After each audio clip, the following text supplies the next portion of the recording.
करताय, काय मागणी आहे? 27 तारखेला भूम नगरपालिकेची सर्वसाधारण सभा आयोजित करण्यात आली होती।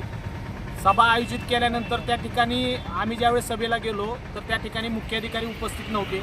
याबाबत आम्ही नगराध्यक्षांना विचारणा केली की मुख्याधिकारी सभेला का उपस्थित नाहीत।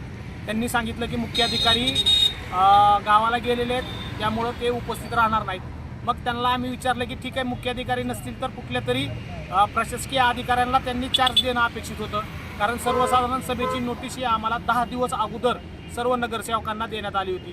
पण नगराध्यक्षांनी त्या ठिकाणी आडमुठी भूमिका घेतली। नगराध्यक्षांनी सांगितलं की प्रशासकीय अधिकाऱ्यांची काही गरज नाही, या सर्वसाधारण सभेला प्रशासकीय अधिकारी उपस्थित नसले तरी सभा घेण्याचा मला अधिकार आहे, अशा प्रकारे मनमानी करून त्यांनी त्या दिवशी सभा घेण्याचा प्रयत्न केला।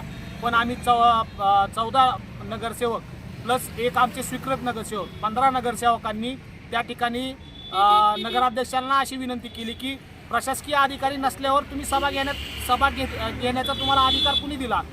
त्यावेळेस मग सभा रद्द करण्यात आली आणि सभा रद्द केल्यानंतर संध्याकाळी नगराध्यक्षांची आम्ही पत्रकार परिषद बघितली तर नगराध्यक्षांनी त्या ठिकाणी असं सांगितलं की मी त्या सभागृहातून बाहेर पडले आणि बाहेर जाऊन मी माझ्या कॅबिनमध्ये माझे 6 नगरसेवक घेऊन माझा कोरम पूर्ण झाला असल्यामुळे मी त्या ठिकाणी सभा घेतलेली आहे आणि काही ठराव पास केलेले आहेत। आणि तसं पाहता वस्तुस्थिती जर बघितली तर आम्ही 2:30-3 वाजेपर्यंत आम्ही त्या सभागृहात उपस्थित होतो, तरी आम्हाला त्या सभेची कुठलीही कल्पना देण्यात आलेली नाही।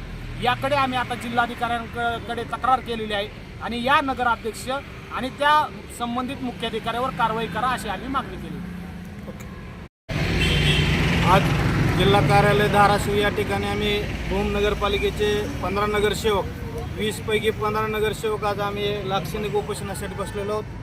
जे भूम नगरपालिकेचा जो भ्रष्टाचारी कारभार चाललेला आहे किंवा झालेला आहे त्यासाठी आम्ही आज या ठिकाणी जिल्हा कार्यालयासमोर उपोषणासाठी बसलेलो आहोत। आम्ही कलेक्टर साहेबांना वारंवार पत्रव्यवहार केला किंवा भूम नगरपालिकेचा भ्रष्टाचारी कारभार चालू आहे तरी तुम्ही जातीने लक्ष देणं असं त्यांना वारंवार कल्पना देऊन सुद्धा जिल्हाधिकारी साहेबांनी आज लक्ष दिलेलं नाही। आजपर्यंत जवळपास आम्ही 3-4 महिने झालो हे कागदपत्राचं पूर्तता करतो पण जिल्हाधिकारी साहेब का लक्ष देत नाही। त्यांच्यामुळे आज आम्हाला या ठिकाणी लाक्षणिक उपोषणासाठी बसण्याची नगर प्रशासकीय अधिकारी व कलेक्टर साहेब यांनी आज आम्हाला या ठिकाणी वेळ आणलेली आहे।